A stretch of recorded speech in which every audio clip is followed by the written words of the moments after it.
Hello, everyone. I am quite sure most of you know how to do this, but I thought I would take you along for the journey while I was creating some coffee ring paper. I have to have a coffee ring paper.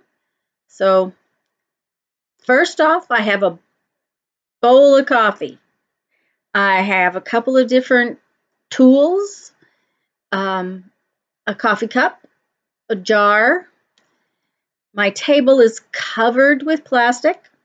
I have different papers laid out on the table. The darker of the copy papers, and that's real large copy paper, is actually coffee dyed previously. Um, I do have a couple of uh, tricks or comments about the different papers towards the end of the video. I needed some coffee rings for my scavenger hunt, and I thought this is a paper I like to use in my collage, so I thought we would make another DIY collage paper.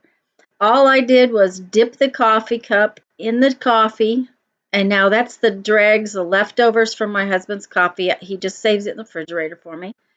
I don't make a specific pot of coffee. I don't. He has little tiny bits of leftovers every day, and I just save it. I did find that my coffee cup worked better with the top ring than it did with the bottom ring, which was kind of odd, but that particular coffee cup I grabbed just seemed to be the case. Any round tool or circular tool that you want to dip in there, a jar lid, something like that would create the impression. Now, there are a couple of different kinds of book papers there. There's different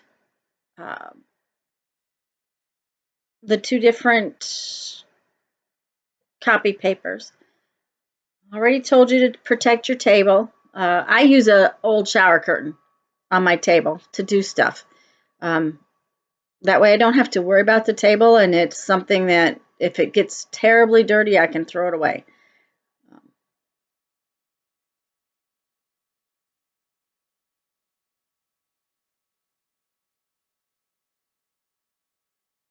I did find that every once in a while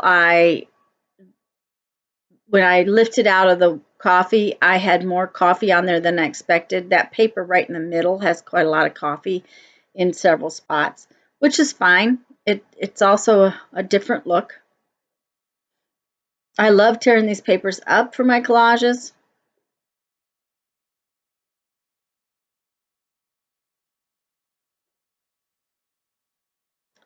Now, once we get this all finished and we're done, all we want to do, we got to let these dry. The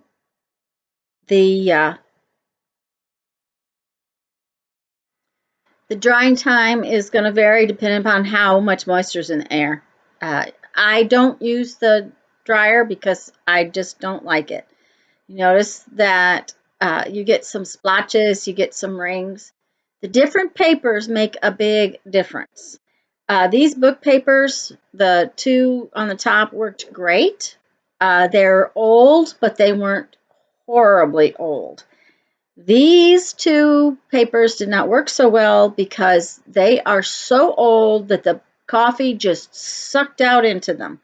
And they're dry and brittle. This is one of the previously coffee dyed papers, and if you notice, they're kind of spread out. I did get a little too much on one of the pages, as you can see. The plain white paper worked great. Now, I could have pre-dyed that paper too. It just maybe not soaked it in the coffee as long. I think that what happens when you coffee dye paper, it only makes sense, coffee's an acid, is that it breaks down the fibers of the paper. And you see how much it ran in those, where it didn't in the non. And that's what happened with the really old book pages. The fibers in that paper is so broken down that the coffee just kind of spreads out instead of staying in a ring.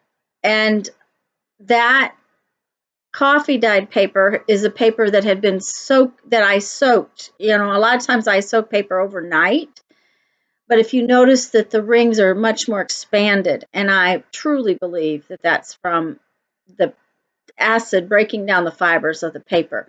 So I hope you enjoyed this, even though you know how to do it, but go have fun, make some art. Bye-bye.